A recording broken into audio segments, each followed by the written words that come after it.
Bonsoir à tout le monde.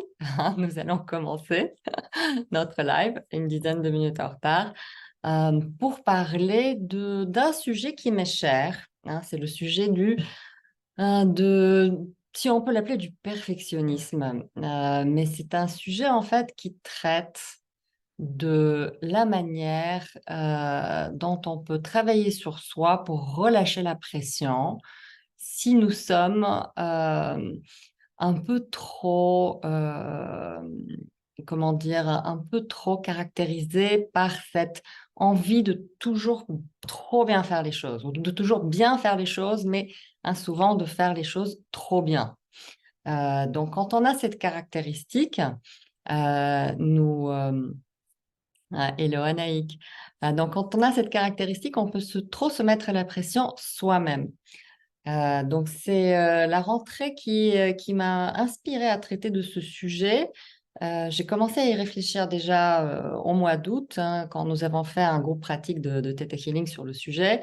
Et la rentrée est un moment propice de discuter de cela, car donc, quand nous reprenons notre emploi du temps classique, justement après la détente de l'été et des vacances, on réalise lors de la rentrée toute la pression que l'on peut se mettre soi-même quand on recommence nos habitudes de travail, et quand on recommence à être très actif. Donc, ça donne un peu un goût doux amer à la rentrée. Et donc, une fois que le mois de septembre il est passé, en octobre, on peut se poser, dès que le gros stress de la rentrée est passé, on peut en octobre se poser les questions, comment je peux mieux faire?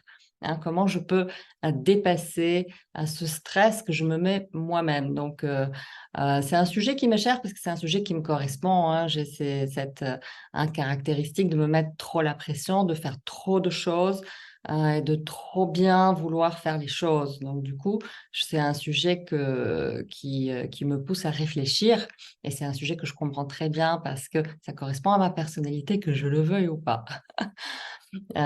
Et donc, qu'est-ce que c'est le perfectionnisme et comment y travailler? D'ailleurs, avec le Theta Healing, bien sûr, on peut travailler sur le perfectionnisme. Donc, moi, je m'appelle Sybille, bien sûr, vous me connaissez pour une bonne partie d'entre vous, et je fais du Theta Healing depuis un certain nombre d'années. Le Theta Healing étant une technique énergétique pour travailler sur le subconscient en utilisant les ondes Theta du cerveau, qui sont des ondes de détente assez profondes et qui nous permettent de faire une reprogrammation du subconscient. Et grâce à cette reprogrammation du subconscient, ce que l'on peut faire, bien sûr, c'est de libérer des croyances limitantes et surtout aussi d'apprendre des nouvelles croyances positives parce que le subconscient, il n'aime pas le vide. Donc, il faut toujours apprendre des nouvelles croyances positives. Et ce que l'on peut apprendre aussi avec le TT Healing, c'est de travailler sur le physique, d'augmenter notre vitalité, de travailler sur des douleurs que nous avons et bien au-delà d'être guidé dans notre vie. Et donc, on peut utiliser le Theta Healing tant pour travailler sur soi grâce à des séances individuelles que de l'apprendre à le faire soi-même grâce aux formations de Theta Healing. Et donc, sur un nombre de sujets, y compris le sujet de ce soir, le perfectionnisme, on peut utiliser le Theta Healing pour dépasser une limite, une caractéristique, un blocage, etc. Et donc, le perfectionnisme, qu'est-ce que c'est? Donc, c'est tout simplement cette caractéristique que nous pouvons avoir de tendre à la perfection. Et quand je dis tendre à la perfection, c'est quelque chose qui peut être bien sûr très positif, hein. En général, le perfectionnisme, il est vu comme quelque chose de positif qui nous pousse à l'excellence, qui nous pousse à performer bien, qui nous pousse à définir des objectifs poussés, à les réaliser, à donner le mieux de nous-mêmes. Donc, il y a plein de très bonnes choses avec le perfectionnisme. Ça nous pousse à réussir dans la vie et à aller loin. Mais de l'autre côté, le perfectionnisme peut aussi nous pousser à pousser nos limites loin et surtout à définir des objectifs qui sont trop difficiles à atteindre. C'est ça le problème du perfectionnisme. Et ça peut amener beaucoup d'insatisfaction si on n'atteint pas nos propres objectifs qui peuvent, eux, être donc trop élevés. Donc, la conséquence de cela, bien sûr, c'est aussi de nous ralentir. Parce que si on met la barre trop haut, c'est difficile d'atteindre la barre et ça peut nous déconcentrer, enfin, déconcerter. Ça peut nous ralentir et faire en sorte que nous arrêtons le chemin parce que l'objectif devient trop difficile à atteindre. Donc ça, c'est une des premières choses, le mieux est l'ennemi du bien, comme on dit. Donc, nous ralentir et nous démotiver sur le chemin. Mais par ailleurs aussi, ça peut provoquer beaucoup d'insatisfaction, d'insatisfaction de soi. Au-delà du soi, ça peut nous créer aussi des difficultés relationnelles, parce que quand on met la barre haut pour soi-même, souvent on met la barre haut pour notre entourage professionnel et personnel. On veut la même excellence des gens qui nous entourent, peu importe leur capacité, ce qui est loin d'être faire.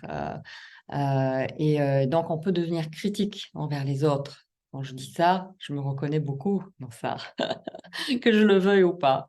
C'est pas évident de travailler avec moi parce que je veux trop des gens avec qui je travaille. Et je parle même pas de ma vie personnelle. La barre, elle est souvent un peu trop haut. Donc, c'est un sujet qui me parle beaucoup, où j'ai fait beaucoup de progrès et j'ai encore des progrès à faire. Donc, du coup, je peux partager des tips, des manières d'améliorer ces aspects. Et un autre aspect, bien sûr, c'est on peut devenir un peu sensible à la critique parce qu'on fait beaucoup d'efforts pour arriver à nos fins. Malgré nos efforts, on nous critique, et ben, ça peut bien sûr nous décevoir, ça peut nous faire un peu plus mal. Donc, on peut prendre ça de manière personnelle et se mettre à critiquer à notre tour. Ça peut même pousser à développer quelques traits narcissiques. Quand on casse les autres, ça peut nous donner un peu de, comme ça, d'un peu de valeur. Donc, c'est quand même un sujet qui, quand il est poussé loin, le perfectionnisme, ça peut amener des difficultés à plusieurs niveaux, relationnels, professionnels, etc. Plus je parle, plus je me reconnais dans toutes mes difficultés professionnelles, personnelles sur mon chemin. Mais bon, c'est un long chemin où j'ai fait beaucoup d'avancements et justement, je suis bien placée pour vous partager comment travailler sur ces sujets. Et donc, une première manière de travailler sur le sujet du perfectionnisme, c'est d'identifier nos croyances qui nous poussent à être cette personne. Donc, bien sûr, les croyances, c'est ce qui nous formate, c'est ce qui détermine nos comportements. Et des croyances, nous en avons bien sûr un océan de croyances, mais il y a des techniques qui nous permettent de déterminer nos croyances limitantes. Bien sûr, le Theta Healing se prête parfaitement à cela. C'est pour ça que je vous parle du Theta Healing, parce que c'est ce que je fais, c'est ce qui me permet de pouvoir identifier des croyances qui nous limitent et pour pouvoir les libérer, ces croyances. Donc, ça, c'est la manière la plus, enfin, c'est une manière profonde d'agir sur soi pour dépasser nos difficultés.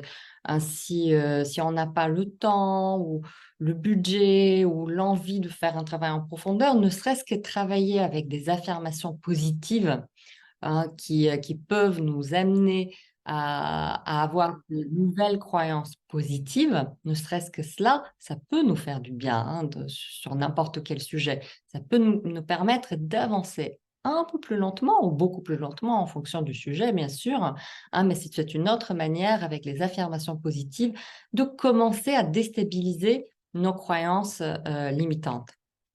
Mais donc, bien sûr, la manière un peu plus profonde, c'est d'adresser ces sujets, de libérer nos croyances limitantes, qu'il s'agisse d'un travail individuel sur soi, si on sait pratiquer des techniques qui nous permettent de libérer des croyances, telles que le Theta Healing, ou de le faire grâce à quelqu'un qui est expert dans la matière.